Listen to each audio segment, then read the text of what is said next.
Punk. I was never too wild on the name. Sometimes I used to try and come up with new words to describe it. For a while, punks were Kickwants. My band in 1979 was called the Stair Kids, not to be confused with the Stair Kids. The idea was that you could wear a stair kit as a kind of shield or armor to fend off the boring status quo. Like a pair of X-ray glasses, it could be a way to stare into or through the face of society, and also a way to stare back at those who couldn't take their eyes off you. In 1976, I was looking back to yet another bygone era of New York street culture. My infatuation was Leo Gorcey, Hunt's Hall, and the Bowery Boys. This was the extra, read all about it world of true street punks knocking the pavement from one day to the next. It was a world of Hell's Kitchen that my grandfather grew up in. It may have been a Hollywood fabrication of the dead-end kid's way of life, but it showed a flip side to a city that was skyrocketing upwards. If New York in the 1930s and 1940s, 50s brings to mind a time when everything was symbolized by building of brand new skyscrapers, then the 1970s was a time when everything stood still. At least for a few years. It seemed the construction stopped. The East Village had pockets of rubble that stood empty and vacant. It was a stage ready for the taking. A world that stood in sharp contrast to the not so far away disco fever of a Saturday night in Queens. But I was still figuring things out and still listening to the Jefferson Airplane. June 11th, 1976. I have been fantasizing this morning about being interviewed because I am a rock and roll star, and also dreaming about one day visiting the airplane mansion and finding Grace Slick. The interviewer asks me such questions as, "Who were your childhood idols? Female vocalists?" I reply, "Well, actually Grace Slick was my only idol. I admired Janis Joplin, Ella Fitzgerald, and Peggy Lee." He asks, "What is to become of your career?" At this point, I light a cigarette and honestly say with a glint in my eye, "I don't know where I'm heading. Stardom, showbiz, whatever you want to call it. It's spontaneous. It changes from moment to moment. It makes everything seem brand new." The interviewer seems itchy. He wants to know, what happens on the wild side of the business?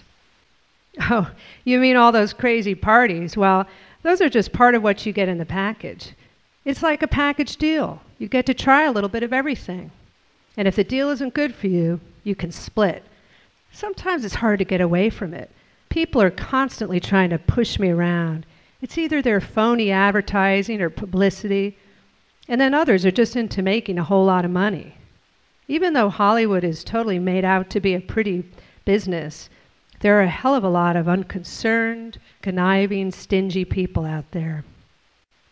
Sometimes I just want to be alone with my thoughts. I was never into meditating before I got on the road. Now, even if I can get into an unoccupied bathroom, I'll just sit silently for a minute and try to put my thoughts together, which so often gets scattered when you've got so much confusion around you.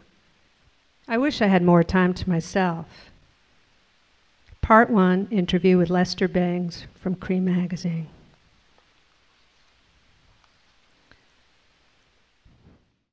March 1977. It looks like a no-color sky today. I wonder how the Ramones were at CBGB's last night. After going to that store Reminiscence and seeing what a popular scene those plastic sunglasses are, it kind of makes me ill. Outrageous clothing. Even though I like it, I don't like its popular fashion appeal. If only everyone could dress differently. Maybe out in Yellow Springs, Ohio, it would be considered more original. My striving for originality comes with a refusal of losing identity and becoming another average robot. I think it's important to be original by having your own idea about things. This is hard if you're easily influenced. Well, everyone's influenced a little bit, but you shouldn't try so much to be original. You just should be. May 1977. Now tastes change.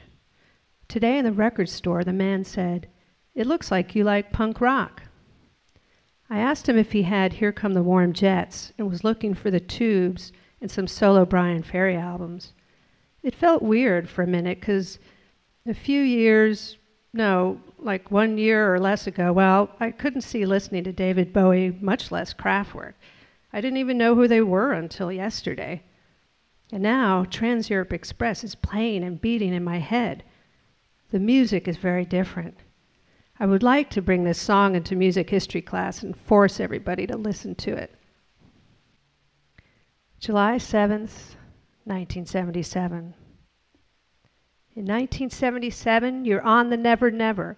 No Elvis, Beatles, or the Rolling Stones in 1977. I agree with The Clash. The Beatles have had it. They've been around too long by now. So they've got energy to go on. Great. But move aside and let some other new young players get in on the act. I'm not interested in Mick Jagger, and I never was. He's had too much power too long. Are you going to be losing your voice in the wheelchair or what? It's not fair. Sorry, fellows, but you're over 30 and you sound like it. Actually, I'm not sorry at all. They don't have nearly as much zing or power as the Clash do. And plus, they're past boring. July 10th, 1977. Went for a walk because I was feeling terribly bored. I saw a neat-looking group outside that little shop on St. Mark's.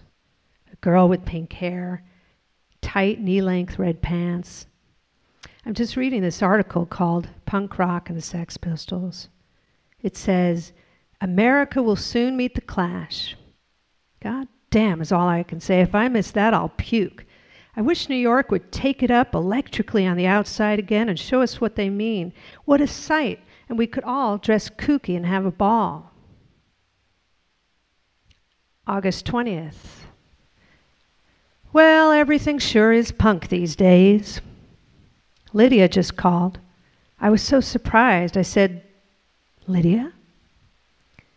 She asked me if I lived with my parents, and I said yes. When I told her I was going to school, she goes, "Oh, that's terrible." And then she said, "Oh, that's great." It was fun talking to her. Mom has suspicious ideas. Who am I becoming involved in? I don't worry a bit. I'm having a ball meeting these people. So it looks like Thursday I'll be moving the Teenage Jesus equipment and setting up the stage. I hardly know anything about setting up.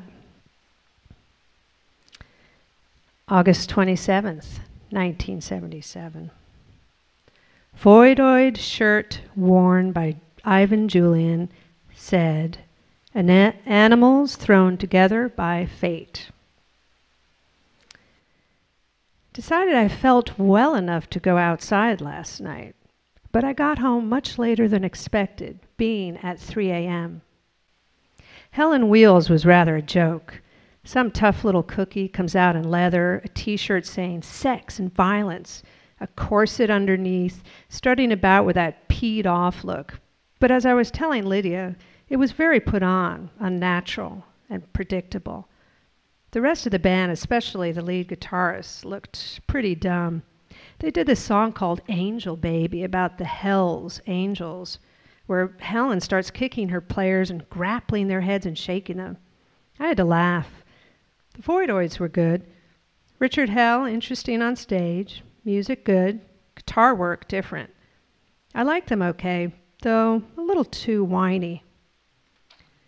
Mars interested me the most. 2 girls in the band. Very artsy, I would say. More whining, but very intriguing. Afterwards, I went backstage and complimented the drummer, and she looked at my button that said, "Homework causes brain damage." And she says, "Our music causes brain damage." September 2nd, 1977. Weak and wobbly, limp and shaky. It's so hot outside, I just got all weak and floppy. I went outside and walked around, went to Ian's. They got some neat stuff. I like the God Save the Queen t-shirts, $15, and the mohair net sweaters, $160.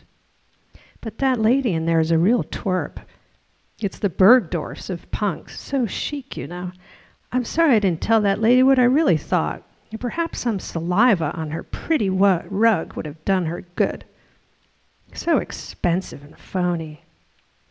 I bought some 45s, the electric chairs, Venus and the razor blades, Devo, Talking Heads, and the rings. I bought my first religious t-shirt and some Xeroxes of English kids. I spent almost $20. It's worth it. May 22nd, 1978. I went out around 6:30 for a walk with Hillary. I played pinball with some little kids and had fun. As we were sitting outside a Manic Panic, Patty S. stops by. Hey kids. It was neat seeing her. I asked if the Clash were going to play. She didn't know. She said she calls them every week. But she talks like a hippie.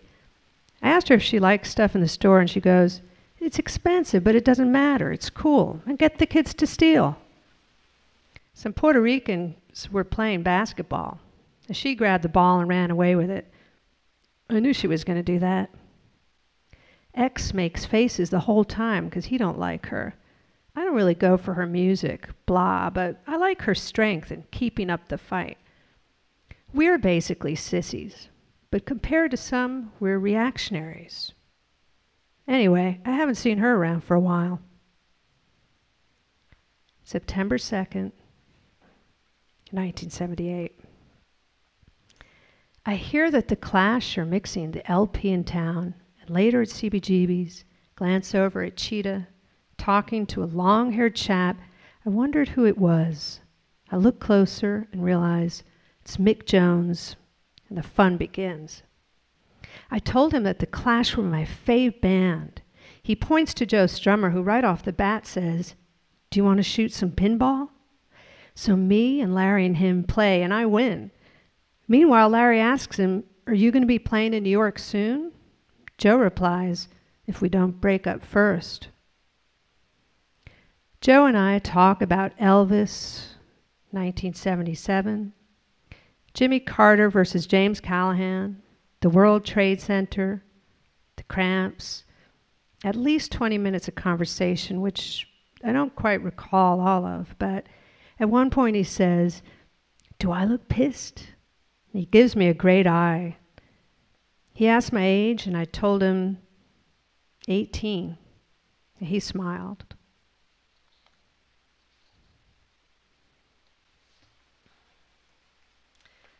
So a couple of years after writing those diary excerpts, I was living in London when a bunch of New York bands came over to play at the Rainbow Theater. And two of the bands that were playing were the excellent Ray Beats and the Bush Tetras, some of whom I'm excited to say are here tonight.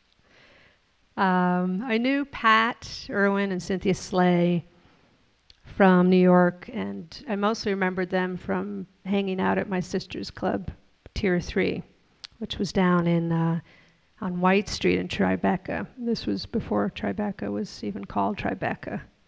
So it was really exciting to see them in London. And I found a few excerpts from the diaries that I thought I'd share with you here.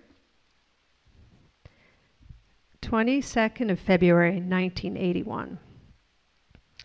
The week hectic with news of overseas guests. Actually, I just called Cynthia at the Ray Beats Hotel.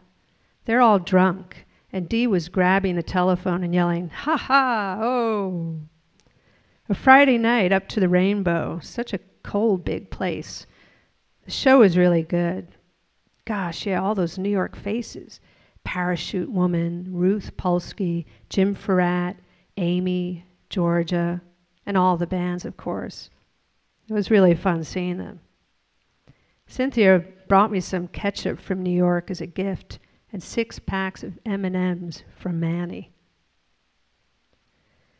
March 2nd, 1981, Steve and I went to Clapham to visit Cynthia. Do you remember why you were in Clapham? Oh, well, that was maybe a different. You probably don't remember the next part of this either. She made some spicy rice and beans and chicken, and she thought it was cute that some of the feathers were still in it. I got a cab up to King's College. The Ray Beats were really fun, and we went back to their hotel, but the bar wasn't open, so it was a little boring. Pat and Cynthia started reminiscing about tours, etc., how Lydia had the audacity to try and sell a sandwich to the guitar player in Eight-Eyed Spy. So, on that note, although we don't have any sandwiches for sale for you here, I would like to introduce Pat Irwin and Cynthia Slay as Command V. Come on up.